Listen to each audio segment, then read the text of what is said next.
especially with Alphabet. It's not your CFO of Alphabet and Google? Correct. Correct. Okay. I have no idea who's running the place. So can you just give us a sense, because as Google is the black box of all black boxes, and so when you did this reorganization, it's a little confusing who's running things. And I think when I talk to some people at Google, similarly, they're like, we're not, how it works. Now, explain for the people who's running Alphabet and then Google. Yeah, not so complicated. Okay. When we set it up, Larry indicated that Sundar is CEO of Google. He has his Google leads, and we have intense focus within Google. He spends still a lot of time with Larry. And Larry, Sergey, Eric, David, and I spend a lot of time on the other bets as well, as we call them, the other companies distinct from Google. And what we've done is put a lot of governance and process around the other bets, but in particular, the founders are spending time on the opportunities within each of them. So what does that mean on a day-to-day? Who is I don't even know who to call at Alphabet. Like who is, I can call Reed Hastings, I understand Travis, I understand like all the things. Who do you run it day-to-day, or does David Drummond, or Sergey's windsurfing somewhere, I'm certain. But who does run it from day-to-day? So Larry's the CEO, Sergey is very involved, and one of the super cool things that we've put in place with the other bets is actually on a weekly basis, we're going through reviews of each of the various other bet businesses. It's kind of like a board review with the other bets. And I think what's been really effective is, as we said when we set it up, and the hope was that we would have a much greater level of focus within each of those, really backing great CEOs, but providing the guidance and effort that was needed to make sure that we were building some great businesses across this other bet portfolio. So how do you interact together and make decisions? Is Larry makes decisions, or how do you interact with Larry Page? I mean, Well, he's extraordinary. I mean, I think one of the most amazing things I've seen over many years, and for me, the opportunity to get to be at this company is something I didn't believe would happen. When it first came up, I was at Morgan Stanley talking to Bill Campbell, spending a couple hours actually in his home, and and the one thing I said I knew I never wanted to do was be CFO again. And his comment after a couple hours was, "Well, you should really be CFO of Google." And I had gone back a long way with Google, and just watching what Larry and Sergey have done, creating this extraordinary culture, to me was what made it such an incredible magnet. So why did you say yes to that? Besides, Bill Campbell's very persuasive. Well, he is persuasive, but I had first invested in Google in '98, and then worked on the IPO and was a buyer thereafter. And I really believe in what the founders set up, and I believe in the mission, and felt that we were on this mission to change so many things that improves lives for billions, the mission of the company, and it was an extraordinary time and opportunity to be there. So when you came in, everyone, they didn't say adult supervision because that was Eric, that was the last era, but they said the person who's going to put a stop to all the craziness. Like and what's interesting is when you came in, you quickly got the name, I don't know if you have this nickname within Google, but it's Ruth Vader. Fantastic. That's fantastic. Because cutting costs, you're the one that drops the hammer for Larry on things like that. Can you talk about that? Because the idea that has grown. I think you must be aware of that idea, that you're kind of put the kibosh on crazy moonshot ideas. And I want to get into those moonshot ideas and the other bets, and we'll get into Google's business itself, because that's the driver of all the revenue. But was that your job to, like, Larry says, kill that and don't blame me, Ruth, you do it, kind of thing, or what? So whenever I'm asked about this, well, Ruth, whenever I'm asked about expenses, my first answer is we have been and remain committed to long-term growth. And I think just to be focused on expenses really misses what makes the company great, which is innovation. And we remain very committed to innovation and are making some very bold investments to support the growth areas that we've laid out.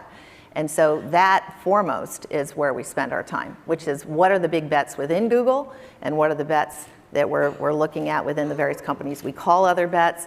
We've been really clear about what those are. Machine learning is a really important area, as is what we're doing with the cloud, what we're doing in hardware, the YouTube subscription opportunity, and then a host of things in the other bet world, from self-driving cars to some really exciting work in life sciences. Right. That's the most important. Now, as I've often said, I don't think that's inconsistent with being respectful of the resources that one's using and prioritizing where we want to put those resources. They're complementary. I don't think they're mutually exclusive. So how does it work? Say when you're deciding that not so much on this one, you guys have identified cloud, you've identified YouTube subscriptions, you've identified Verily, I think, very clearly, it was very spendy over there. How do you go, Google Fiber, we're going to pull back on. We're going to pull back on Nest, perhaps. We're going to pull back on other things. How does that go through that? Who decides that? And again, you do get a lot, you hear stories about you get a lot of the blame. Oh, that Ruth. And I'm always like, you're a bunch of sexists. It's the dudes at top that are doing it. But the fact of the matter is, you're seen as the one who makes those.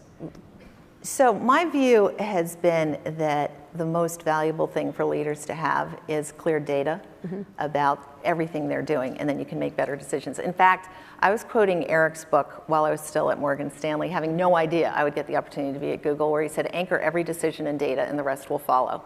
And I believe firmly that when you're working with extraordinary leaders, which I am, if I provide them with data that provides greater transparency, they're going to make choices. And that's what we've been doing. One of the big things that we did is push down expenses to the various product areas. We got a lot greater visibility by having Google as one. Who's spending what? Who's spending what? Google is one area, and then within each of the other bets, what are we spending? One of the very important elements is we said, this stock-based comp thing, which a lot of tech companies kind of push to the side, and you just look at non-GAAP. It's a real expense. Yeah. Let's put it into the P&L. I think most people are aware of that, but Silicon Valley people, but go ahead. And it's actually valuable, because all of a sudden you're looking at your business saying, okay, I'm using this much to develop these areas. This is where I want to do it. How do I stack rank what I'm doing? But it can't come from, in my view, the CFO. It really needs to be the CFO working with your business leaders and providing them with the data so they can make the best decisions. And once you actually get them to have that insight into what resources are they using, how do they best want to prioritize, and what can be self-funded, you can then ask yourself the question, how much more needs to be funded? And so it's really about data. All right, but do you use, that's sort of like a White House chief of staff in a lot of, not this particular one, but how you give them the data that we'll give them. Did you have a thought, really cloud is where we should go, and maybe not so much with the invisibility cloak, or what? What is the? I think cloud is pretty self-evident. It's one of the most extraordinary opportunities to come around in our lifetime, and we're uniquely, I think, situated with the engineering strengths that we have, whether it's our efficiency of our technical infrastructure, our data security, our data analytics, and then very importantly, machine learning, and then our G Suite set of apps. So you look at it and say, okay, this is a sizable opportunity. It's moving quickly. I came from a world that I would say was somewhat skeptical a couple of years ago, but now you're seeing the pace of move to the cloud accelerating. Right. And so if we're not investing now, we're going to rue the day that we didn't. And so we are investing meaningfully. So it's, again, I said data. One thing that's important is taking a multi-year look at what are these opportunities. Right. What's the scale of the addressable market? How are we positioned? What about innovation just for innovation's sake? I mean, Mark last night talked about experimentation, and Google is famous for that. Like they were doing the wind kites, there was some barge going on San Francisco Bay. The Google Glass was a big, splashy kind of thing. You have so much money. Why not just say, what the hell? Just go for it, and kombucha for everybody. Like, why not? So I think one of the many really smart things that the founders did is they've always been very intentional about innovation. And it's not just about getting great talent to Google, now Alphabet. It's about things like the 20% time where you go off and you can explore things if it makes sense. Which has changed. No, you still have 20% time. And that's where Gmail came from. That's where our VR efforts came from. We then went to X. And X still exists. X is one of the other bets, and there's a lot of innovation and experimentation and moonshots going on within X. And I think the third iteration of this being intentional about innovation is the creation of Alphabet. Because again, it said, let's get focused around Google and stake out some really big bets that we're going to make there. And we've consistently said some of our biggest bets are in Google. And let's make sure we've got the right focus and governance around all of these others. So it's a form of ensuring we're intentional about innovation, that we're not just getting comfortable doing what we're doing, that we're actually pushing people to try and experiment with new things. Again, doing that doesn't mean you just spray everywhere. And I think one of the other very important mantras at Alphabet is that investing too little can be as counterproductive as investing too much. You want people to stay scrappy and lean and entrepreneurial and really hungry and driven to explore different ways to do things. So let's talk about the others for a minute, and then I want to get to Google itself in the remaining time. Nest, what is happening to that? Is that going to be pulled back into Google itself, or is it still its own entity? So Nest is one of the other bets, and it's a great example of the work we did in 2016, a lot of which was shaping the other bet entities to set them up so that they could actually have a great run. And they have a strong product roadmap. I talk about them every quarter. We're really pleased with what they're doing, and so they're continuing to expand globally, expand the product suite. We have found areas where it's efficient to work with the Google hardware team, but they're a separate entity within other You bets. imagine, because again, lost their leader there, lost their, whatever happened. You know, I think that we've evolved the business. Okay, all right, nice, well done, Ruth, well done. Thank you. Same thing with fiber. Another leader moved. Yeah, no, fiber. It seems like you pulled back. Fiber, we've been very clear. We have pulled back. We looked at the approach we were taking. We said there's got to be a better way through technology to meaningfully enhance both deployment and delivery, and we want to pause what we're doing to see how much we can do with technology before we ramp what we're doing again. And just to continue plowing through without pausing, when you say, you know what, the cost, embedded cost here, it doesn't make sense. At the end of the day, this isn't going to be kind of the transformative play that we believe. Let's spend the time, and Larry's spending a lot of time with the fiber team on that. We brought in a great new leader from the industry, and we're excited about the work that they're doing, and so that was a pause. And then there are other areas that we've talked a lot about what we're doing, as you said, and Verily Life Sciences really excited about. Which you seem to talk about. That's a big play for you, healthcare. Healthcare is, whether it's Verily or Calico or the work we're doing in our cloud business supporting life science healthcare companies. You know, it cuts across a lot of different areas. We think machine learning as it relates to healthcare and life sciences is extraordinary. Sundar spoke about it at I/O. The ability to use machine learning, for example, to look at pathology reports, we can analyze so much more data than even the best doctor can see. And so the effectiveness that we have applying machine learning in a lot of areas there, disease management, drug discovery, is opening, we think, so many really important A lot areas. more investment in Verily? Do you see that being one of those areas you want to expand into? Well, we're excited about the pace of development there. We did, as you know, sell a minority stake to Temasek, raised $800 million doing that, and we thought that made sense, A, because of their expertise in life sciences, and B, their presence in Asia, so that's helpful in the Verily business. We're also really excited about the pace of what we're doing with Waymo, our self-driving car business. And right. So Waymo, again, an area that you guys were early in, developed a lot of cars. There's 1 million autonomous car, and you have a huge investment in Uber at the same time, and other places, and you're also suing Uber. Where does that go? So what's exciting for us about Waymo is, and what inspired the founders early on, was the opportunity to save lives. 1 million lives lost every year on the roads. The other really exciting element of it is we're transforming cities. The amount of resources that go into parking lots that can be used for something substantially more meaningful, whether it's parks or just not having to put that money into parking spaces when you're not using your car. So it's, in our view, a real positive. We have invested there in safety and have been, in our view, quite far ahead of others in safety, and so we're now doing our pilot. Will you be making cars? Do you imagine that? Well, at this point, we're teamed up with FCA, Fiat Chrysler, and we've indicated clearly that we're not just going to work with them, that we're open to working with other OEMs. The software of the car. And so that's working well for us. That's right. And the lawsuit, who made that decision to sue someone you've invested in? And obviously, this is a very, Google doesn't do that much. We don't. I talked to, interestingly, I talked to someone at Google, I'm not going to tell you who, and I said, you never sue, and they said, we never sue, and I said, you usually pay people off, even if you don't like them, and like a lot, and you sort of paid him off a little bit, and I go, but you never sue, and they go, we never sue, and I said, and you sued, and they said, we sued. So that was like, that's a code for, this is unprecedented. So where do you look at that?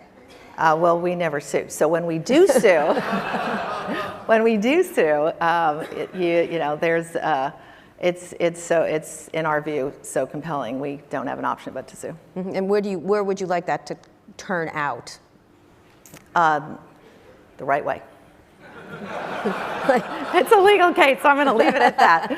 But we think that you're going to press on with we're going to press on. It was, in our view, there was only one right path, and as you said, we don't do this often. Yeah, I see that. Last couple of questions around Google itself. What do you think the biggest challenge is? Google pays for everything. It pays for all your nice campus and all these moonshots and everything else, pretty much. Right. Yes. 100%. That's a yes. Yes. What is the challenge you think Google faces? Or Amazon, the search on Amazon. We talked to Phil Schindler about that, and he was like, oh, it's not a problem, in German. It's a problem. Is it or not? Are you worried about search and other things? This is what's paying for all the rest of it. And how does that evolve from your point of view? Because as much as you put money into cloud and everything else, it's still not going to make up the difference. So, two parts. First, the way I look at it is I think of our growth as sort of three crests, and so your point's very well taken. In this first crest, what's going on with search and ads, we still think it's very early days, and what machine learning can do for our business continues to be really exciting. Mary talked about the assistant and what that means. You've made huge investments. And to become ever more useful to users, to become ever more useful to advertisers, to unlock local ad budgets, which haven't actually been there, to see more of the ad dollars coming online. But the ability to do voice search, to do image search, I mean, we're just in the very early days, very exciting. At YouTube, 80% of the music video watch time comes from our recommendations engine. That's again using machine learning. And when you think about what a large percentage of ad dollars are still offline, notwithstanding the fact that the majority of viewers are online and increasingly so, we think there's a tremendous opportunity. So we're investing meaningfully both in machine learning to support that, but also in growing out the YouTube subscription business. And then the second wave, as you're right, is kind of a longer term, but we're in terms of the profitability, but really important. What we see as the opportunity with cloud and with how do you assess the Amazon threat? I do not search on Google anymore for commerce. I just don't, and I did. So I think that that question has come up over the years. It came up when the question was, what happens with apps? Does that mean search goes away? Right. And so the majority of shopping is still offline. There is still a tremendous amount of search that is being conducted. So they're no question, very active, formidable competitor. We've got a lot of competitors in a lot of areas and a lot of competitors that are coming from other parts of the world. But we feel that we're continuing to deliver what users want and what advertisers want, and that's what's always been driving the business. So what do you think the biggest risk to Google's business is? Again, being money bags over there. Well, being money bags, I think the biggest risk is complacency and not in innovating and not investing substantially to continue to evolve what the user experience is and evolve the opportunity for advertisers. If you have this much of the ad dollar still offline, what is it that advertisers need to see and want to see? What is it with measurement tools? What is it with local dollars? And so it's really continuing to support the kinds of investments we are. And then on competitors, you all were focused a lot on Facebook for a while. Before you got there, I think more it was social and stuff like that. You've kind of given that up, correct? Is that becoming the social Google? Well, we each have our own variants on it, so we're doing more, no question, within YouTube to really bring in the community, and community is important. But not Google's focus? They do it their way. Okay, all right. Last question I'm going to ask is about the Google salary. Right. Why will not you pay $100,000, whatever? Why will you won't give this information to the federal government? So I think what you're asking about is the Department of Labor has been, through their federal contracting office, is doing an audit about gender pay equity. We are very committed to gender pay equity. We've done a ton of data analysis and looked at job families and levels, and based on that have said... Including equity, because that's really... Including equity, absolutely, full comp. And based on all of the analysis, are very comfortable, confident saying we don't have a gender pay equity Well, gap. I'm so glad for you to say that, but why not release it? So we have given the Department of Labor hundreds of thousands of records, millions of pieces of data. And the lawyers at this point are saying, this next round of requests is actually looking for personal contact information from thousands of our employees. And our view is that it's too much. And so, having given them hundreds of thousands of records and millions of data points, our view is that they have what they need, and we're leaving it with the lawyers. Well, if you have all this data proving this, why don't you put up a big splashy website explaining how great you are? I think we have. I mean, the way we've done the actual number. I mean, you guys like data, right? I'm pretty certain you like data. I mean, the data we've looked at, again, looks across it's job, family, level, performance rate, the whole host of things, and it's on that basis that. Have you ever thought of releasing that data to people to show this? Because one of the arguments was we didn't want to pay for it. Is that incorrect, or? The burden. It doesn't look great. Yeah, no. Look. It's like I feel like you have $100,000 in your pocket right now, like, or something. Just here, Kara. Look, the issue is the lawyers are viewing, in particular, going into personal contact information for thousands of our employees. I think that is a really high bar for us, and that's a concern. And would Google consider actually putting up all the data just to say, look, we do? We've put up a ton of data, and What about more? You're going to keep asking me the same All right, thing. okay, all right. Questions for Ruth from the audience? John? Hi, Ruth. John Ford from CNBC. For me, one of the great mysteries of the past decade is why Google lags in the cloud despite its advantages in fiber, in data center, engineering, on and on. In your view, is this one of those cases of underinvestment, which you mentioned before, or is there a cultural issue that's led you to this point, and how do you solve it? I think there are two parts to it. One is we historically ran our apps business and cloud business separately, and for quite some time we're looking to bring in a leader with enterprise experience to run the business, and obviously have with Diane, and are thrilled that she's running and leading the effort. And so as a result, we were late in bringing the effort together. That being said, if you look at what it takes to have a successful cloud business, we have it. So it's an efficient technical infrastructure, it's the security that we have, it's the data analytics, and very importantly, machine learning, and then our suite, our G Suite apps. And so we brought it under one roof. We have been late to invest, which is why we're investing meaningfully, in particular filling out our go-to-market efforts and our support. We're thrilled that we have this new relationship, strategic partnership with SAP. So Diane has been bringing in the pieces and has the full support of all of us to make sure that we kind of make up that gap given the importance of this market. And one thing, Sundar, when I had lunch with him, he was talking about the idea that, I was asking about why AWS got so far ahead. And he's like, well, we were using all our storage, and it was interesting, but he did acknowledge that it was late. It's late and early in the sense that the market is still in the very, very early days. And if we're talking about $1 trillion market where companies are just starting to move online and will be moved to the cloud and will move to the cloud, we've got a great opportunity we're excited about. Hey, you talked about fiber as one area where Google saw a need to pull back and did. What's one area where Google still needs to change itself, where the company isn't yet where it needs to be, either Google or Alphabet? A pause? You mean a pause company or a pause? A pause or something where Google's either over-investing or not investing enough still. Well, we've laid out the growth areas and tried to be really clear about it because we think that, again, making sure that we're investing substantially to sustain this type of long-term growth is the right thing to do. And it's very easy for companies not to. It's much easier to sort of kick the can down the road and not do that. So machine learning, we were early. We're continuing to invest meaningfully. We've already talked about the cloud. Hardware is another area which is very important. We're excited about how the Pixel was received and the early innings on home, and we're continuing to expand that around the globe. So that's an important area. And then YouTube subscription. We think that what we're doing with original content is really valuable. We're doing it in a way that plays into our community of content creators and their followers, but at a much higher production value than we have previously. So that's another area.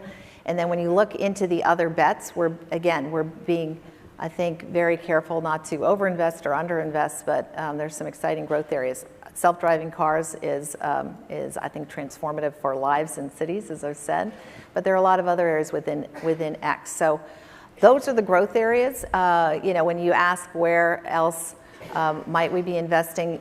There are other things that we're doing, like the next billion users is an important initiative for us. We want to make sure that we're well positioned as we continue to expand around the globe. So we feel good about it. We've been quite systematic, kind of ticking through what are the areas that are important. And then the other key part of it is when we stack ranked what we're doing, it's freed up resources as well. So for example, we recently sold our satellite business out of our Maps area, Terabella, and the basis for that was there are too many great opportunities within Maps. They don't need the distraction, and that's one of the elements. They don't need the distraction of this business. They can be a customer. And also you're selling the robotics business. That has been, we don't comment on rumors. We still have quite a bit of robotics work that we're doing within X. You're not selling Boston Dynamics? We don't comment on rumors. Well, you're selling Boston Dynamics. Go ahead.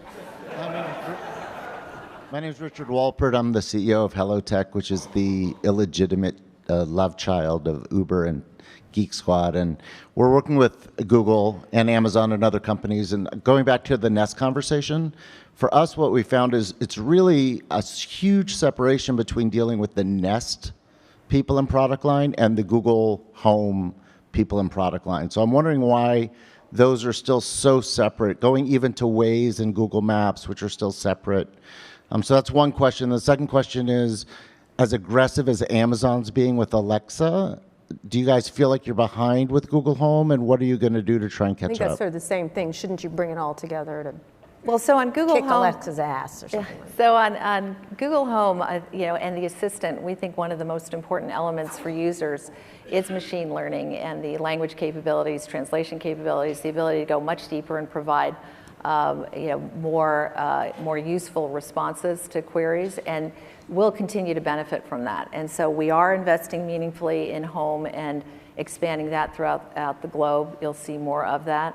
And again, we think one of the very important elements of voice search is that it may be voice in, but it's not necessarily voice out. And one of the areas where we also benefit is users live in a multi-device world, and sometimes voice in comes back as text back. Living room is the fastest growing area for YouTube video. So having this suite of products is something that is advantageous for us. And so we are continuing to build out the hardware line within Google. Nest is focused on a different set of products within the home, and just given the pace with each are moving, we think that level of focus for now makes a ton of sense. So you feel the segregation is actually to your benefit? We look at it a lot. Like recently we pulled together YouTube Music and Play Music, and you can say at what point does it make sense, in the music area to do that. And so we found that it did make sense to bring it in. Our view is that Home is pursuing one path, and Nest is looking at a different set of products and go-to-market strategy. So at this point, this is the right way, and we've got some great leaders leading both of the businesses. And last question, Ruth, you're from Wall Street? Do you miss Wall Street? No. No, okay. But are you working on any large acquisitions you'd like to discuss with the group? Confidentially? Yeah, confidentially. So we don't comment on acquisitions. The main thing is we do have a small pile of cash, and I think that's what you're alluding to. Yeah, repatriated monies. And the main thing that we've said is that the primary use for that is organic growth and acquisition growth. We look at acquisitions all the time. We've done some really important ones for us, YouTube and DoubleClick and others. We came to us through acquisition, but we have a high bar. And so the acquisitions... So you're not buying Twitter today? Well, the acquisitions that we've talked about have really, in particular, filled in holes in cloud. And that's been really valuable. But we're looking, we look across the board, and I think the most important thing is to have a high bar. Just like your other question about why we don't just invest all over the place, it's you want to make sure that what you're doing makes sense. So. Yeah, great.